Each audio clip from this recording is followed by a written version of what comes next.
Macedon was a kingdom on the brink of collapse when a young, visionary prince, Philip II, returned from exile.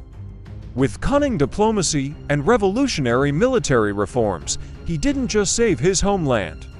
He transformed it into a dominant power. This is the story of how Alexander's father laid the essential groundwork for an empire.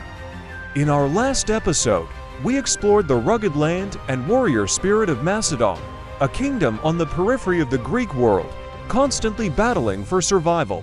When King Perdiccas III, son of Amyntas III, fell in battle against the Illyrians in 359 BCE, Macedon faced one of its gravest crises.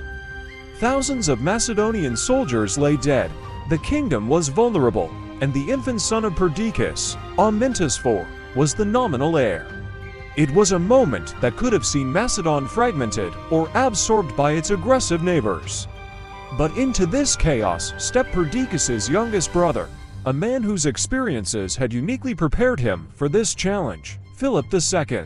Philip was around 23 years old at the time. His early life had been tumultuous.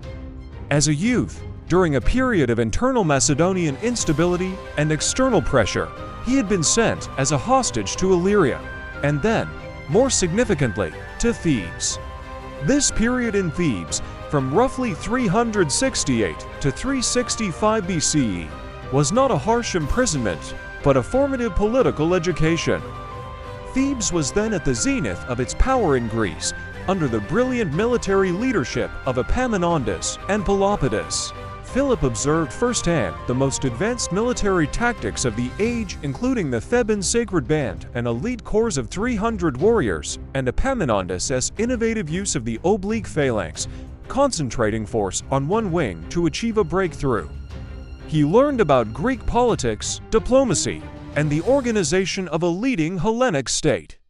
This was an education no formal tutor could have provided, an invaluable insight into both the strengths and weaknesses of the southern Greek city-states. He returned to Macedon during his brother Perdiccas III's reign and was given a regional command, where he likely began to experiment with military organization and training. But the disaster of 359 BCE catapulted him to the forefront. With the king dead and the army-shattered Illyrians under King Bardylis were preparing to exploit their victory, Paeonians were raiding from the north, and to pretenders to the Macedonian throne, backed by Thracians and Athenians respectively, saw their opportunity. Macedon was beset on all sides. Initially appointed regent for his young nephew Amyntas IV, Philip quickly demonstrated his exceptional leadership. He didn't panic, he acted. His first task was to restore morale and rebuild the army. He understood that Macedon's survival depended on military strength. He began by instilling discipline, drilling the troops relentlessly, and fostering a renewed sense of pride and purpose. He spoke to the soldiers not as a distant monarch, but as a fellow warrior, inspiring their loyalty. But Philip was more than just a soldier. He was a master strategist and diplomat. He knew he couldn't fight all his enemies at once. He bought off the Paeonians with gifts and promises. He negotiated with the Thracians, also using bribery, to abandon their support for the pretender Paeonies, to deal with the Athenian-backed Argius, who landed with a mercenary force at Methone. Philip acted decisively. He confronted and defeated Argius's force, then shrewdly chose to treat the captured Athenian citizens leniently, returning them without ransom. This act was calculated to appease Athens, or at least to delay their direct intervention.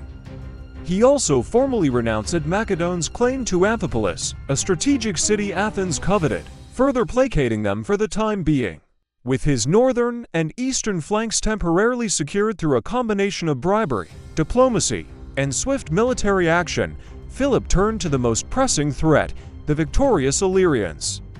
In 359 BCE, he had spent the intervening months retraining his army, introducing new tactics and better equipment, likely beginning the process of lengthening the spears, a precursor to the later sarissa, and improving the coordination between infantry and cavalry. He raised a new army of 10,000 infantry and 600 cavalry. He then marched to meet King Bardylis. The ensuing battle in 359 or 358 BCE was a testament to Philip's reforms and tactical acumen. Bardylis, an aged but experienced warrior, commanded a formidable force.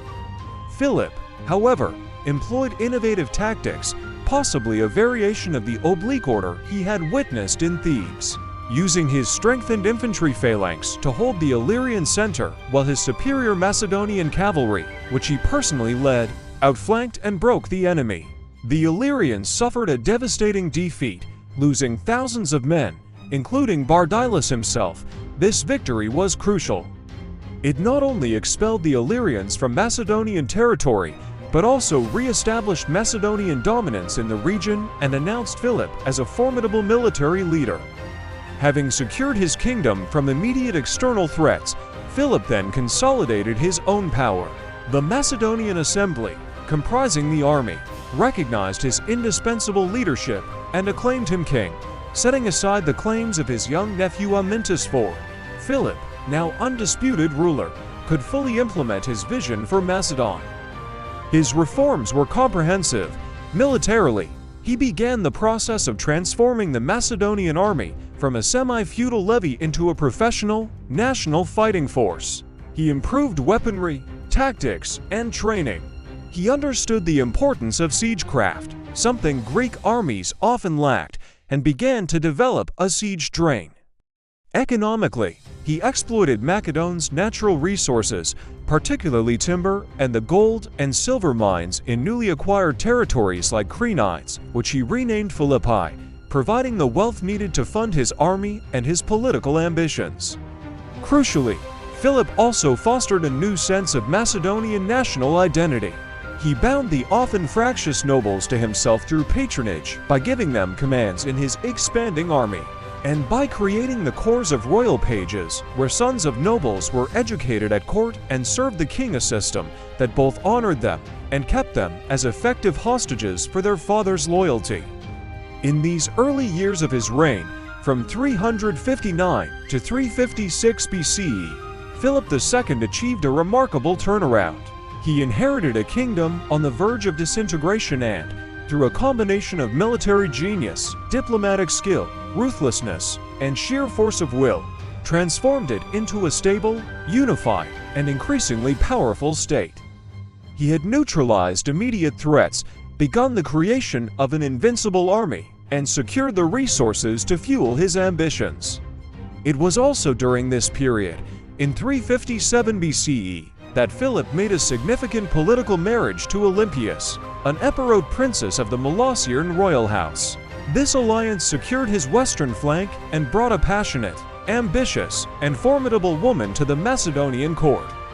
And in 356 BCE, as Philip was campaigning successfully and his racehorse won at the Olympic Games, Olympias would give birth to a son, Alexander. Philip's early reign was not just about survival. It was about laying the foundations for future greatness. He was forging the tools, the army, the economy, the unified state that his son would one day wield to conquer an empire. The father of Alexander the Great was, in his own right, one of the most transformative figures of antiquity, a king who took a backward kingdom and, in a few short years, set it on the path to becoming the dominant power in the Greek world and beyond. The shadow of Philip's achievements would loom large, providing both the platform and the challenge for his even more famous son. In our next episode, we will see, how did a small northern kingdom come to dominate the battlefields of Greece and Asia? The answer lies in a revolutionary military system forged by Philip II, the Macedonian phalanx. More than just infantry, it was a combined arms masterpiece, centered on the fearsome, long-speared phalanx and the elite companion cavalry. This is the anatomy of an ancient war machine. Until then, take good care of yourself and people around you, and make it a great day for yourself and those associated with you.